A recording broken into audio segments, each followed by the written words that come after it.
A ilusão do corte de juros rápido acabou e o mercado travou de repente. Quer entender a reação de cadeia da ata do Copom e o que um dado de emprego dos Estados Unidos revelou sobre o futuro do seu dinheiro? Então fica comigo até o final, deixa o seu like, se inscreve e bora! Fala pessoal, sejam muito bem-vindos a mais um vídeo aqui do CoinTalk Brasil. Eu me chamo Nicolas, então bora lá. O Ibovespa ele opera uma forte queda nessa tarde, perdendo a marca dos 160 mil pontos. A principal causa dessa aversão ao risco é a reação negativa de dois fatores. A ata do Copom foi considerada conservadora e os dados de emprego nos Estados Unidos, que vieram mais fortes do que o esperado. Ambos os fatores afastam a perspectiva de cortes de juros rápidos, tanto no Brasil quanto nos Estados Unidos. Entre as ações, a Petrobras é um destaque negativo, com perdas significativas em torno dos 3%, pressionada também pela queda do preço do petróleo global. Na ponta positiva, a Vale se mantém em alta, beneficiada pela alta do minério de ferro, mas em geral é um dia de forte ajuste para o mercado brasileiro. Um dos principais focos de atenção do mercado nessa terça-feira é a divulgação dos relatórios de emprego dos Estados Unidos, que vem com uma peculiaridade. Eles estão atrasados devido a uma paralisação anterior do governo. A expectativa dos economistas é que, apesar de uma possível recuperação na criação de vagas de emprego em novembro, o cenário geral ainda aponte para um abrandamento gradual do mercado de trabalho. Eles preveem que a economia norte-americana tenha aberto cerca de 50 mil vagas fora o setor agrícola em novembro. Esse ritmo é considerado de baixa velocidade em relação ao histórico. Essa é a leitura mais fraca desse dado crucial, pois, segundo analistas, as empresas estão mais cautelosas na contratação devido ao aumento nos custos de importação e a redução de gastos do consumidor. É um choque de economia real que se manifesta na perda de tração no mercado de trabalho, algo que o Federal Reserve monitora de perto. Agora vamos dar uma olhada no câmbio.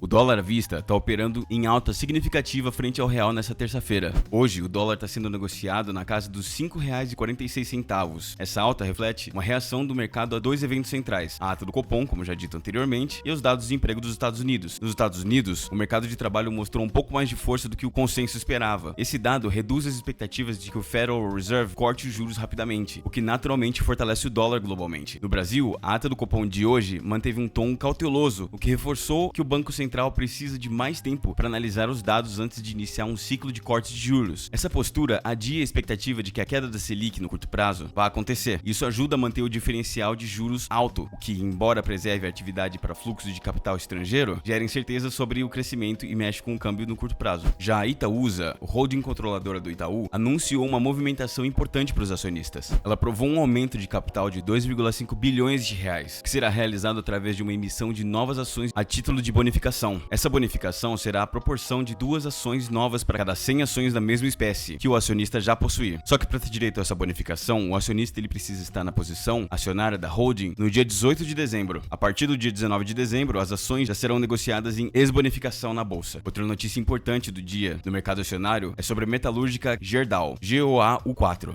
Essa empresa aprovou um aumento de capital social de 2,65 bilhões de reais, capitalizando parte das suas reservas de lucro. Assim como o Itaúsa, esse aumento ele será feito através de emissões de novas ações para bonificação de acionistas. A proporção é de 0,3.333 nova ação para cada uma ação da mesma espécie que o investidor possuir. O direito a essa bonificação será para os acionistas que estiverem investindo na base da companhia no dia 18 de dezembro. É mais um movimento de gestão de capital que beneficia diretamente os sócios da holding. Já esse indicador de sentimento de mercado, ele está piscando um sinal de alerta de euforia. Dados recentes de uma pesquisa global, com gestores de fundos mostraram que o nível de dinheiro de caixa mantido por esses investidores caiu para apenas 3,3%, o nível mais baixo já registrado na história de pesquisa. Isso é um sinal claro de que os investidores profissionais estão all-in, ou seja, alocando agressivamente em ativos de risco. Em paralelo, o sentimento bullish geral no mercado de ações atingiu seu nível mais forte desde julho de 2021. E esse otimismo ele está ligado às expectativas de que a economia global conseguirá um soft landing,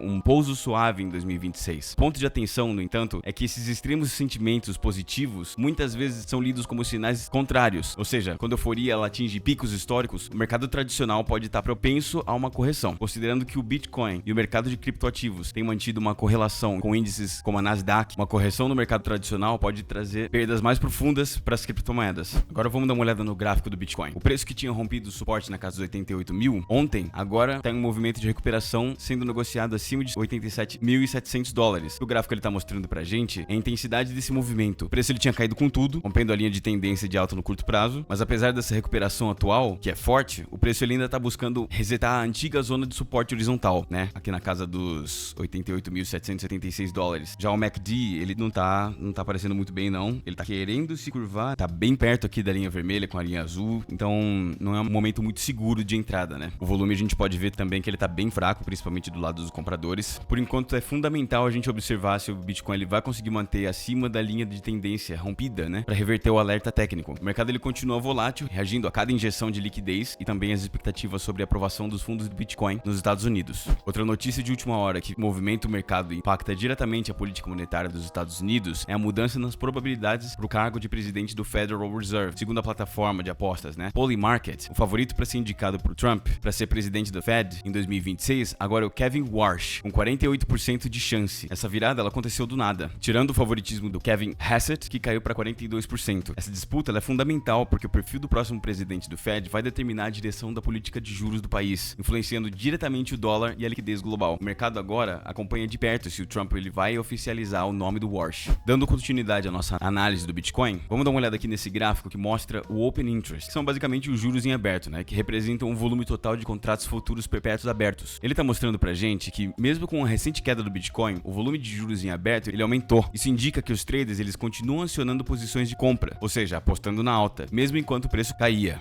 Já esse gráfico aqui, ele mostra as taxas de financiamento, né, os funding rates, o que mede o custo de manter as posições. E é justamente isso que está confirmando esse apetite por risco. As taxas voltaram a subir e estão aumentando e estão altamente positivas, cara. Dá uma olhada nisso. Significa que os longs, né, os compradores, eles estão pagando por shorts, os vendedores, para manterem suas apostas de altas abertas. Essa combinação de juros em aberto com alta de taxa de financiamento positivas sugere que apesar da correção de preço, a euforia de mercado de derivativos permanece alta e os traders estão dispostos a observar as quedas e pagar para manter suas posições de alta. É um cenário de alto risco no curto prazo. Para finalizar, vamos dar uma olhada nesse ciclo de longo prazo do Bitcoin, o multiplicador de média móvel de 2 anos. Esse é um dos gráficos mais respeitados para analisar a estrutura do ciclo do preço do Bitcoin. O gráfico ele mostra que o Bitcoin ele está sendo negociado em uma zona crítica, bem próximo dessa linha azul aqui, que é a média móvel de 2 anos, que está atualmente em 82.800 dólares. Essa linha ela age como uma âncora estrutural de longo prazo para o Bitcoin. E por que esse nível é tão importante? O histórico ele mostra que sempre que o Bitcoin ele registra um fechamento mensal abaixo dessa média móvel de 2 anos, o mercado de baixa ele se estende por vários meses, uma impressão estrutural sustentada. Então, para evitar a confirmação de um regime mais negativo, o Bitcoin ele precisa fechar o mês de dezembro acima dos 82.800 dólares. Esse nível ele funciona como uma linha de sobrevivência estrutural para o ciclo atual.